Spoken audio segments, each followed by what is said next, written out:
Te doy la más cordial bienvenida al nivel 8 del iceberg colaborativo de Punto Cero, el proyecto donde estamos reunidos más de 22 creadores de contenido dedicados a documentar toda clase de curiosidades tanto del mundo real como de la web, mismos que hemos contribuido con una amplia selección de temas que van desde los misterios más oscuros hasta temas más específicos como la Lost Media. Esta es la primera parte del nivel 8. La continuación de esta, la parte 2, podrás encontrarla posteriormente en el canal de mi colega Mexican López. Y del mismo modo, podrás encontrar las partes anteriores y futuras en una lista de reproducción cuyo link te dejaré en la descripción. Antes de iniciar, les informo que para esta parte he recibido la ayuda de mi compañera la Dama de Blanco, quien probablemente es conocida por algunos de ustedes por su canal donde se dedica a contar historias de terror y se encargará de narrar algunos de los puestos de esta parte. Así que también encontrarán el link a su canal en la descripción de este video. Sin nada más que agregar, comencemos.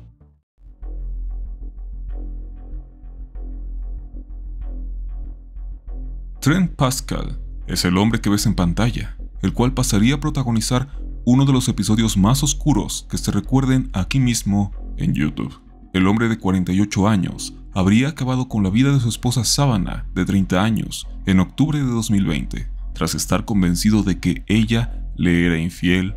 Para esto, el hombre originario de Texas se preparó minuciosamente y emboscó a su esposa cuando ésta llegaba a casa en compañía de su madre, la suegra de Trent.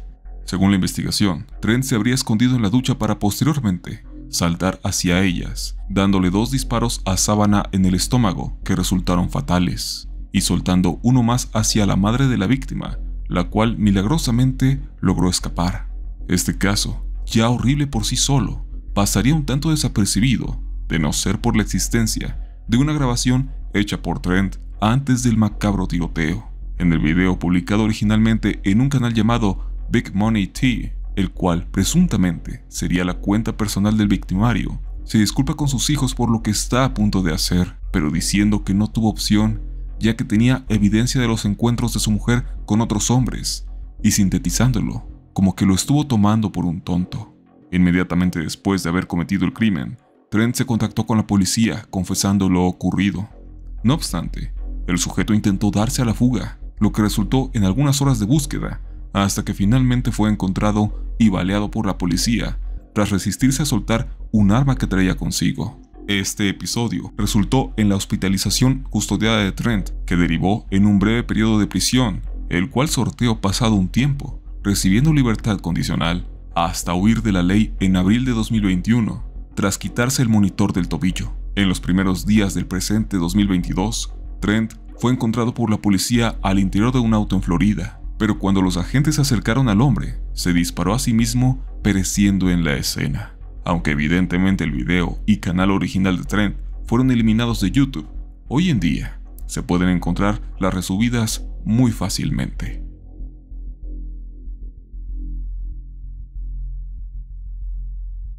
Probablemente uno de los casos de Lost Media o materiales perdidos más interesantes y llamativos en los últimos años es el del llamado comercial perdido japonés Hitogata. La historia, tan ambigua como puede ser, nos habla de un enigmático anuncio en donde se puede apreciar un cruce de tren y a su vez un par de siluetas blancas de 2 personas, las cuales aparecen intermitentemente en sincronía con la campana del cruce de tren. Según la leyenda urbana rastreable hasta 2004 en Futaba-chan, mencionaría que el supuesto anuncio habría sido transmitido entre el periodo de 1993 hasta 2003, y que a la par de la animación ya mencionada, podría escucharse una voz en off, la cual decía: cada 2 segundos, alguien muere en el planeta Tierra. Aunque vale la pena decir que hay diversos relatos sobre esta publicidad, los cuales difieren en ciertos detalles muy específicos, como en algunos casos, resaltando que se trataba de un anuncio del servicio público en prevención del suicidio. En cualquier caso, todos los reportes de su existencia concordarían en catalogarlo como algo espeluznante. En el último par de años ha habido una búsqueda por parte de las diversas comunidades dedicadas a la Lost Media para poder localizar el comercial, encontrando únicamente meras recreaciones hechas por otros usuarios. Básicamente, el comercial de Hitogata sin aún confirmarse su existencia, podría ser tanto algo realmente oscuro como un comercial simple, como cualquier otro.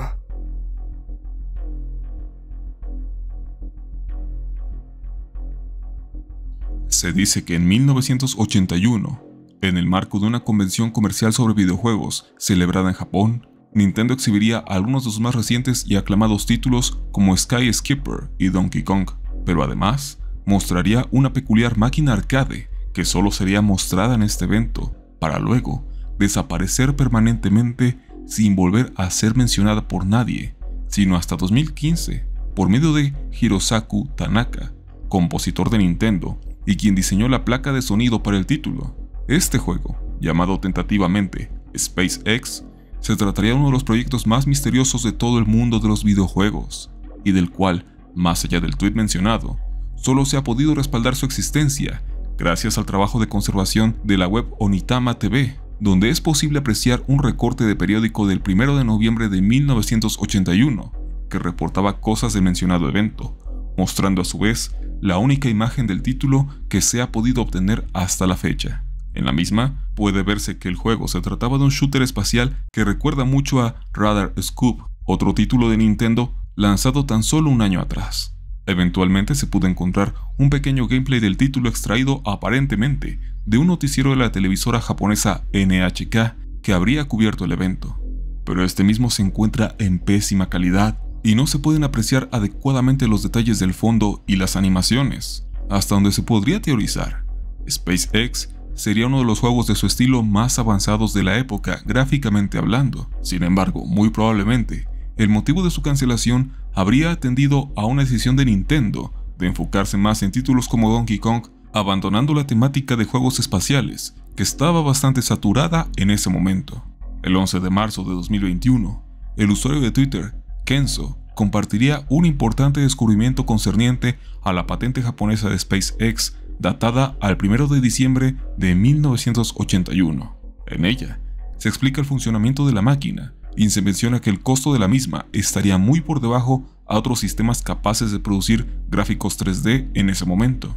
Aparentemente, aunque Nintendo abandonó el proyecto de SpaceX tal y como lo habría concebido en 1981, retomaría el concepto en juegos posteriores, como uno de 1992 llamado simplemente X.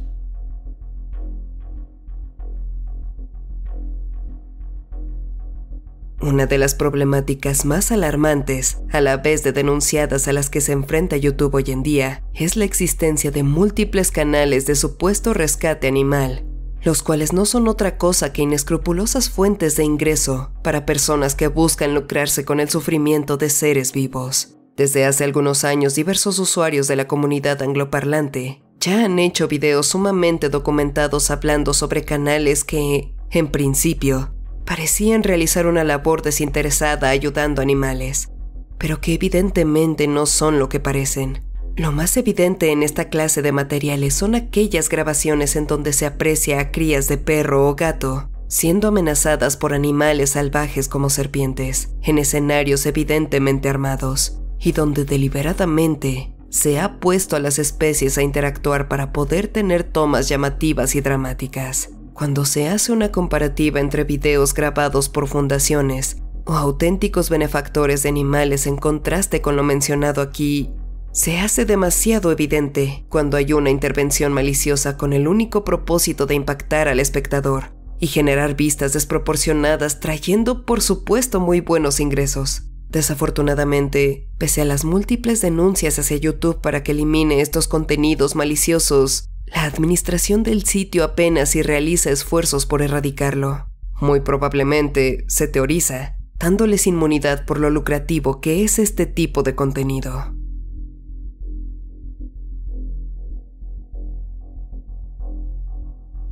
El caso de Hayami hace referencia a lo ocurrido entre finales de 2020 e inicios de 2021, con un usuario de Twitter bajo el nombre de Hayami, el cual, con tan solo 13 años de edad en ese entonces, publicaba fotos eróticas de sí mismo, defendiendo a su vez la pedofilia, aludiendo como esta no debería ser criminalizada como la pederastía, y por el contrario, debería ser aceptada como una orientación más. soltando a su vez comentarios racistas y descubriéndose posteriormente la existencia de un servidor de Discord de su propiedad donde se publicaba CP. En su momento, una gran multitud de usuarios soltaron toda clase de comentarios sobre el tema, acusando a Hayami sobre promover ideas y comportamientos extremadamente peligrosos. Viendo algunos videos sobre el tema, algunos que se dedicaron a investigar sobre el asunto, descubrieron que no solamente la cuenta de Hayami era la única con un usuario de estas características, sino que había muchas otras que publicaban opiniones y contenidos similares. Más allá de las múltiples interpretaciones que las decenas de opinólogos soltaron en su momento, el caso de Hayami evidencia la enorme podredumbre mental que hay en la red en la actualidad, con niños adoptando pensamientos inadecuados y extremistas sobre su sexualidad y el mundo en general, gracias a la exposición a discursos irresponsables de otros usuarios, recordándonos lo mucho que debemos tomar conciencia sobre el uso que los menores de edad hacen del Internet. Hayami era el ejemplo, no solo de un menor promoviendo cosas inadecuadas, sino exponiéndose a sí mismo y alentando a los suyos a ponerse a la deriva de lo peor que hay en la web y en el mundo real.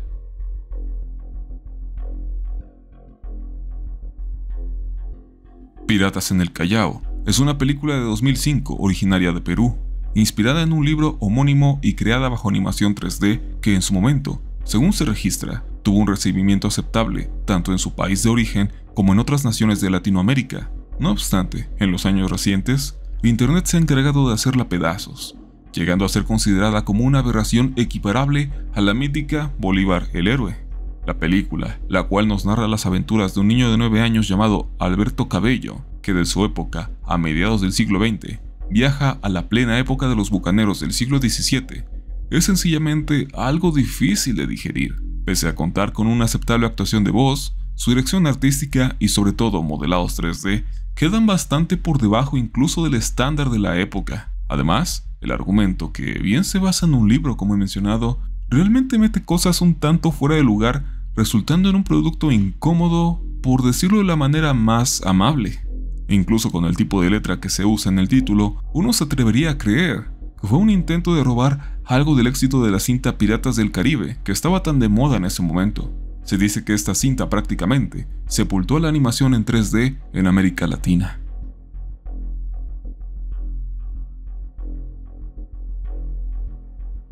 La teoría del sol hueco es casi tan antigua como las ideas de que la Tierra es plana y el centro del universo, teniendo múltiples referencias a lo largo de la historia, pero quizás la ejecución más llamativa de esta idea es la proporcionada por Eric Dollard, ingeniero eléctrico, que se presenta a sí mismo en su página web como el único hombre que ha replicado la tecnología de transmisión inalámbrica de Tesla. En esta teoría, el sol hueco sería una corona de reacciones nucleares de hidrógeno vacía por dentro, que trabaja como una lámpara de Tesla. Para que te hagas una idea, en la lámpara se produce una corriente de alto voltaje y alta frecuencia que viaja a través del gas hasta que choca con una superficie ionizada, extendiéndose por el cristal. En el Sol sucedería algo parecido. La corona de fuego y gas que vemos en la superficie del Sol y que percibimos como luz y calor aquí en la Tierra correspondería al cristal de la lámpara, y la superficie del Sol sería el reflejo de la energía transportada desde el centro de la lámpara,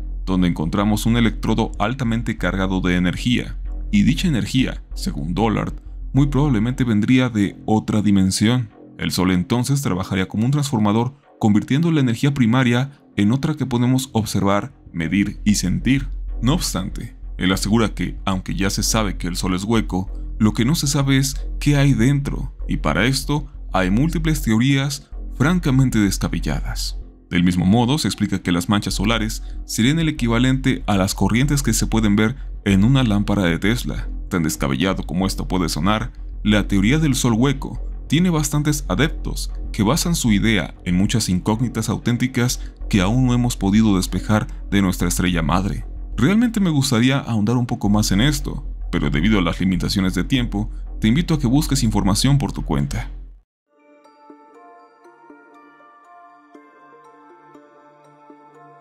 No te equivoques, fue un programa creado por Televisa en el año 2001, conducido por Christoph Rasinski y Tony Dalton. Este retomaba conceptos de programas estadounidenses como Jackass o El Show de Tom Green, siendo básicamente un show donde se incitaba a diversos concursantes a cumplir con toda clase de retos que van desde lo atrevido hasta lo extremo. El programa solo duró una temporada y, según se cuenta, tuvo que ser cancelado encarecidamente luego de ser causante de un fallecimiento. Según el relato viralizado en internet desde hace unos años, en diciembre del año 2002, la producción de No te equivoques junto a sus conductores visitaron una concurrida discoteca llamada Bad Crew, ubicada en Monterrey, México. Ahí se armó un reto para el público en el cual se incitaba a romper la marca de tomar más de 25 shots de tequila. Un joven de 19 años de nombre Marco Israel López aceptaría el reto, rompiendo dicha marca ingiriendo más de 40 tragos. Desafortunadamente, esto derivó en una congestión que terminó apagando la vida del joven regiomontano. Aunque a partir de este punto todo es muy ambiguo y todo el material de No te equivoques, salvo por un fragmento de una emisión, está perdido. Se dice que este incidente provocó que el programa fuera cancelado de manera tajante por los problemas legales que esto atrajo. Tanto Rasinski como Dalton han negado su responsabilidad y la relación de este incidente con la cancelación del programa. En cualquier caso, queda como un desafortunado episodio de las cosas que suelen suceder en la televisión mexicana.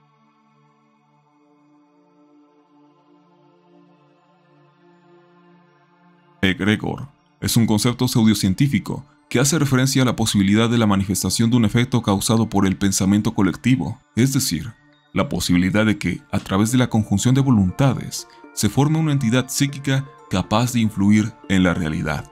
Lo verdaderamente interesante es cómo se interpreta que un egregor puede ser una especie de entidad que, si bien es capaz de ser utilizada para cualquier fin, muchas veces termina actuando en nuestra contra, orillándonos hacia los lados más bajos de nuestro ser. A una forma en extremo simplista de abordarlo, con fin de no extender la explicación en este iceberg, podríamos entender un egregor como una entidad no tangible, generada por nuestros deseos, que podría servir tanto para ayudar y potenciar nuestras capacidades, siendo visto como el ángel guardián o espíritu guía del que hablan algunas religiones, o por el contrario, ser una influencia negativa que nos impulsa hacia las peores decisiones y acciones de nuestro ser, siendo así el equivalente a un demonio o ser de bajo astral. Básicamente, la idea que propone el egregor es que de nuestra mente puede salir un ser que es una extensión de nuestra psique y que puede obrar tanto bien como mal. Hoy en día es un concepto muy llamativo para muchas personas y que podríamos simplemente verlo como tener mucho cuidado con nuestros pensamientos negativos, pues estos nos orillarán hacia la oscuridad.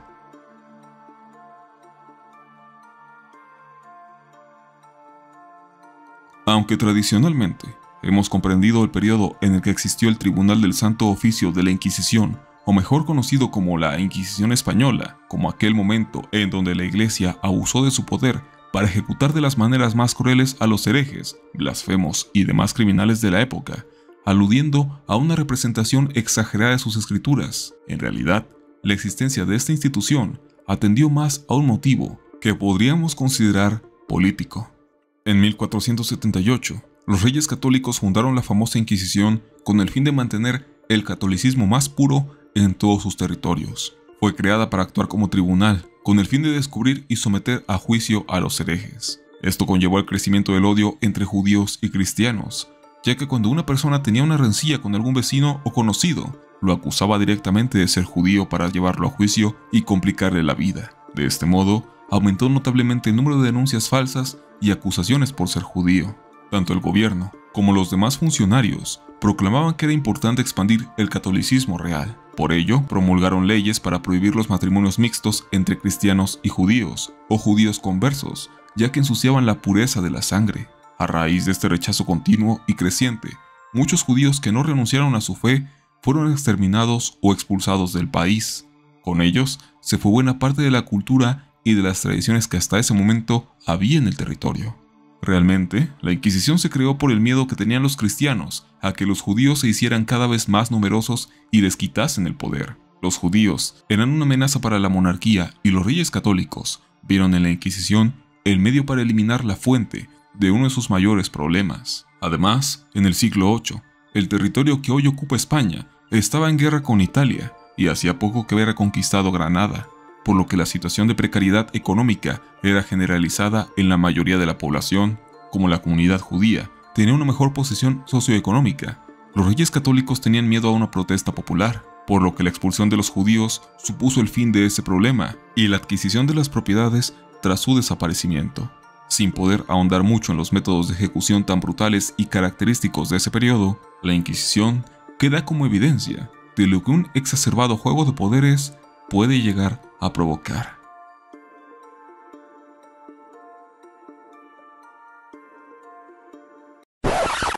Y hasta aquí llega el tono serio de este video. Gaspar, si estás viendo este video, ¿qué pedo?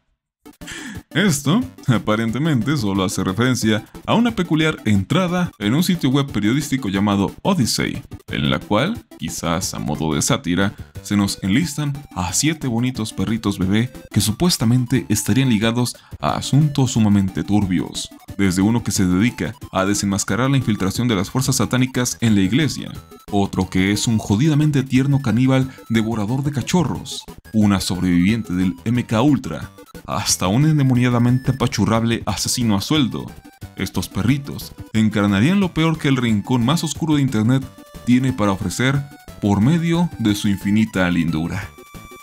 En serio, Gaspar, ¿qué pedo?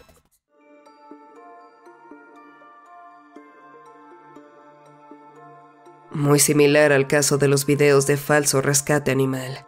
Desde hace ya algunos años se ha denunciado la existencia de infames videos a YouTube, donde de manera a veces sumamente explícita se deja ver a una comunidad de personas con un infame odio a los monos en general. Por medio de una lista de reproducción bajo el nombre Hate Monkey, se pueden ver varios videos donde sencillamente se aprecian grabaciones de pequeños monos, los cuales reciben comentarios de gente expresando abiertamente su deseo por hacerle daño a estos animales, escribiendo cosas muy explícitas.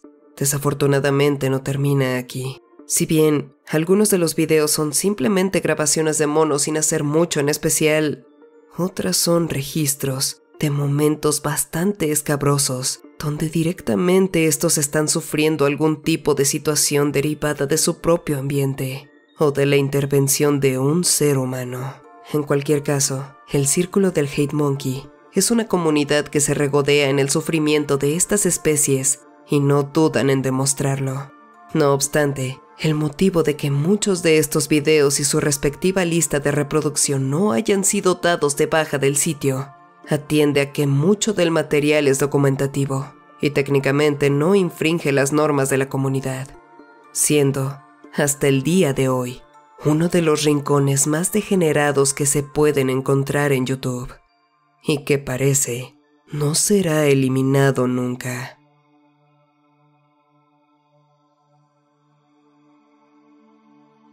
Este es un puesto un poco extraño, ya que parece que hace referencia a un video que se hizo viral en el año 2020, donde se puede apreciar a esta extraña cabra parada en 2 patas, como si fuera un ser humano. Según la historia que puede encontrar, todo empezaría gracias a un joven del norte de México, el cual relata que al pasar un fin de semana en el rancho de sus abuelos, al decidirse a acampar junto a sus primos, en determinado momento exploraron los alrededores encontrando cosas muy extrañas, como unas ramas amarradas con un alambre formando una cruz, y posteriormente algo muy similar a un muñeco vudú, algo que aunque les pareció sumamente curioso, no dieron mucha importancia. Resumiendo esto, que no sé si llamarle creepypasta o copypasta, en algún momento de la noche acampando, el protagonista de esta historia se despierta y ve a una cabra corriendo en 2 patas y gritando cosas, todo para al final verla subir a un columpio, donde quedaría estática y supuestamente el video que ves en pantalla sería la evidencia de esto. La verdad, creo que se trata de un burdo intento de creepypasta o algo por el estilo. Estuve buscando más cosas relacionadas y salvo algunos videos curiosos de cabras caminando en 2 patas que también son virales, la historia en torno a esta grabación pues es una jalada de riata. Y no hay más que decir. El video sí es raro y puede ser incómodo de ver, pero lo siento, no logro conectar con el asunto. Aunque bueno, sí provocó miedo a muchas personas en su momento.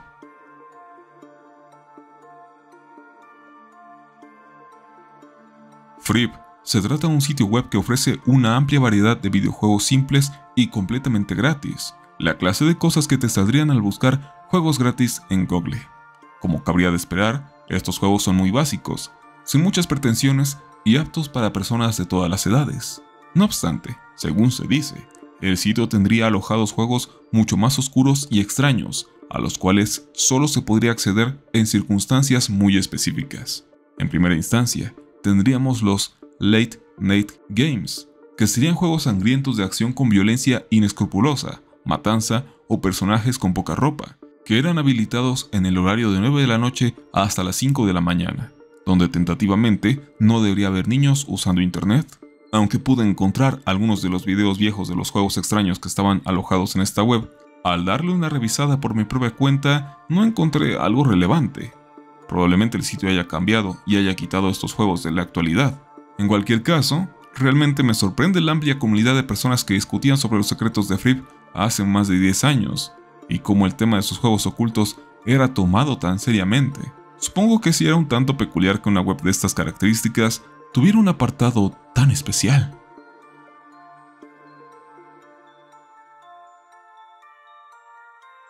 En la reciente obra de From Software, Elden Ring, una vez que nos adentramos en la historia, podemos notar que el inicio del nacimiento y muerte está completamente roto, arruinado por la destrucción de Elden Ring, y en consecuencia, las personas no mueren o se desvanecen en el más allá. Esto es peor con los niños, ya que se convierten en medusas cuando mueren en este mundo. Así que las medusas que vas matando a lo largo de tu aventura son en realidad niños que normalmente no pudieron morir, arrojados ahora a una especie de purgatorio extraño, que por alguna razón los hace parecer a medusas. Esto se descubrió con base a una especie de medusa del mundo real que se llama Aurelia, siendo nuestra propia invocación, a la cual podemos reunir con su hermana en una especie de misión secundaria que revelaría todo este hecho.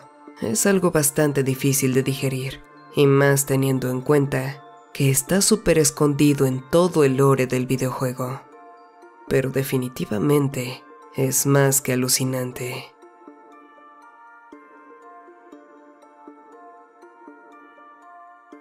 En noviembre del año 2014, se registró una más que peculiar noticia, que no tardó en hacerse viral. Esta se trataba de una madre que le había comprado a su hija de 2 años una pequeña varita rosa de juguete, en la cual, cuando se retiró parte de la envoltura que la cubría, se descubrió una espeluznante imagen en la que se puede apreciar a una chica con el rostro distorsionado de manera diabólica, cortándose el brazo. Naturalmente la historia no pasó desapercibida y provocó toda clase de reacciones en redes sociales, destacándose el cuestionamiento sobre cómo había llegado esa imagen ahí. Eventualmente, se descubrió que la imagen, en realidad, se trataba de un burdo recorte de una obra del artista Butcher Ludwig, quien se especializa en el arte grotesco, y que esa imagen en específico intentaba hacer una representación de una adicción a las drogas. Además está decir que la imagen fue utilizada sin el consentimiento del artista. Aún a la fecha, se desconoce por qué esta imagen apareció en este juguete, pero al tratarse de un artículo propiamente del resultado de la piratería y al cual aparentemente se le colocan distintas imágenes aleatorias, parece que el que la imagen apareciera atendió simplemente a lo que se podía esperar de un producto que no es revisado debidamente. Una buena historia sobre los riesgos de comprar piratería.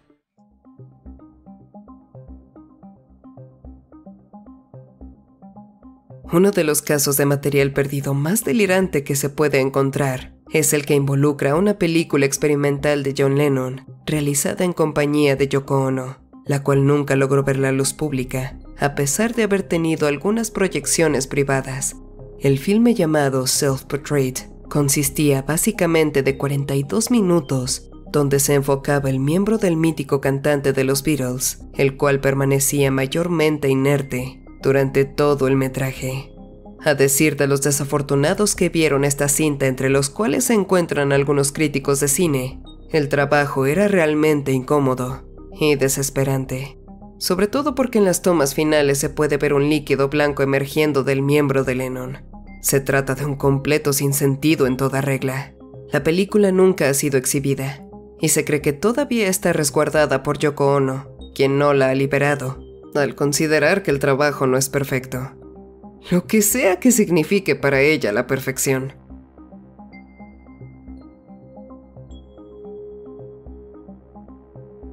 Schnell Online se trata de un misterioso videojuego cuya existencia es ampliamente debatida.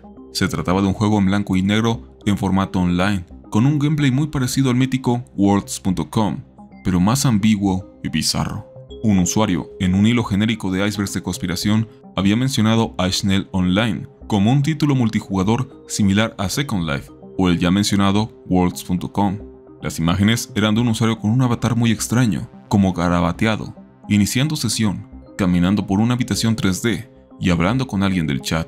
Se publicó hace mucho tiempo en X de 4chan y luego en Reddit, y no se ha podido encontrar desde entonces nada relativo al juego, por lo que se considera Lost Media. Este juego supuestamente existe en la web profunda y es utilizado como una tapadera inmensa por pedófilos y terroristas, aunque la descripción del juego no tiene ninguna relación con este último, ya que fue desmentido o eso dicen. Pero otras teorías sugieren que también podría estar potencialmente relacionado con alienígenas, ya que, supuestamente, este juego fue creado por ellos para usarse como experimento social, pero ninguna de estas explicaciones tiene sentido o fundamento alguno, y podría simplemente tratarse de un juego muy desconocido, o en el mejor de los casos, una suerte de sala virtual muy exclusiva.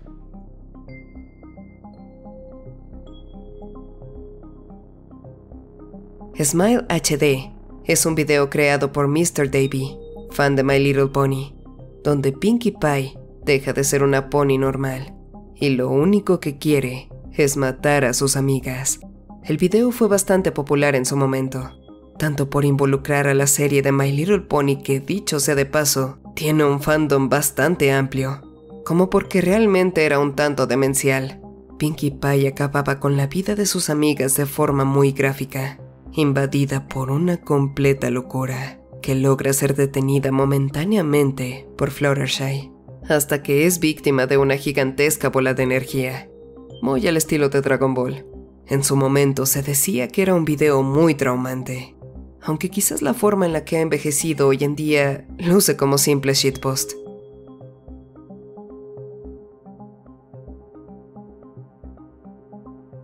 Memory Hole es un canal de YouTube al cual el nombre de extraño le queda tan perfecto como algo corto, siendo un derivativo del proyecto Everything is Terrible, el cual buscaba conseguir toda clase de grabaciones VHS con contenidos lo más raros posibles.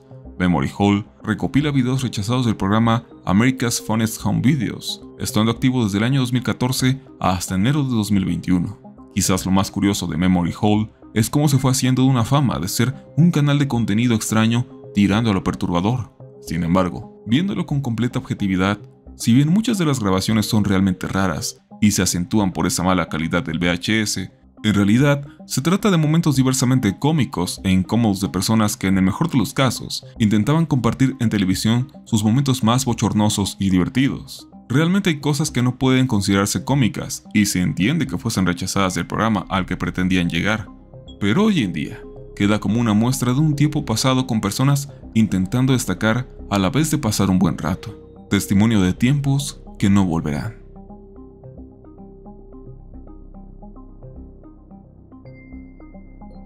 Esta sería una historia rastreada al año 2012 y la cual podría considerarse una especie de creepypasta, contada por un usuario de Roblox. Este nos dice que recibió un mensaje anónimo junto con un enlace que decía: aquí hay un video de un camello, junto con una carita sonriente debajo.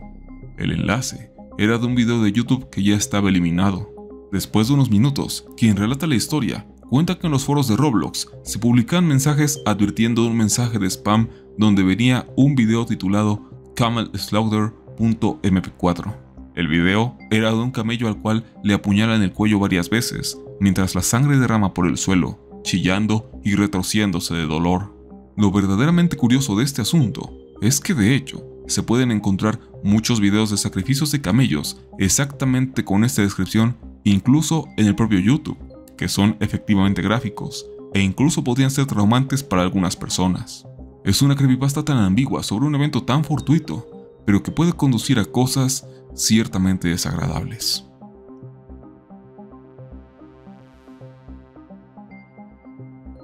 Pese a los prejuicios que hoy en día gran parte de la población tiene en torno a la religión, es prácticamente innegable su rol dentro de la historia humana e incluso para alcanzar la tan ansiada civilización.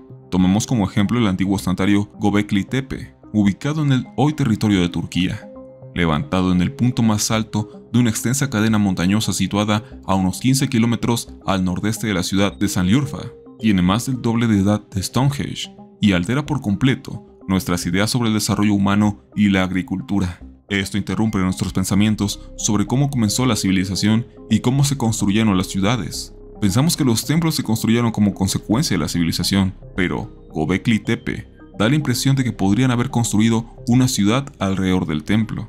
La presunción era que antes de que pudieses construir un templo, tendrías que tener un asentamiento, y también tendrías que estar en un lugar donde asignas a las personas que trabajan en el templo en lugar de cultivar alimentos. Solo se ha descubierto entre el 5 y el 10% del sitio. Los arqueólogos también dicen que diferentes partes se construyeron con grandes diferencias de tiempo, y que algunas partes probablemente sean significativamente más antiguas.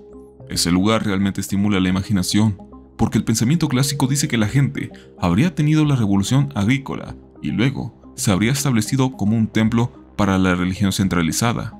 Este sitio cambió todo eso. Parece que los templos y los centros religiosos podrían haber estimulado los asentamientos y la agricultura en este lugar. Es extraordinario pensar que todo nuestro concepto de la evolución de las civilizaciones podría ser esencialmente al revés, y que cualquier avance en los seres humanos más primitivos devino de sus propias necesidades religiosas, buscando los sitios más propicios para desarrollarse. Es así como llegamos al final de esta primera parte del nivel 8.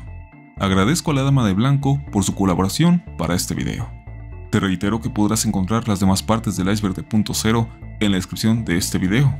Desde aquí, mando un agradecimiento a toda la gente involucrada en la creación de Punto Cero, desde los colegas youtubers que suben sus correspondientes videos, hasta el resto del equipo de artistas y realizadores que han trabajado tan arduamente para que el proyecto salga a flote. Les ofrezco una enorme disculpa por no haber estado tan al pendiente de todo, pero en serio, odio Discord. Comprendan a este señor. Continúa en Punto Cero, con la parte 2 de este nivel en el canal de Mexican López. Espero que este video les haya gustado. Nos veremos de nuevo para seguir explorando las cosas más extrañas que este mundo tiene para contar. Mi nombre es Yoshimitsu. Sayonara.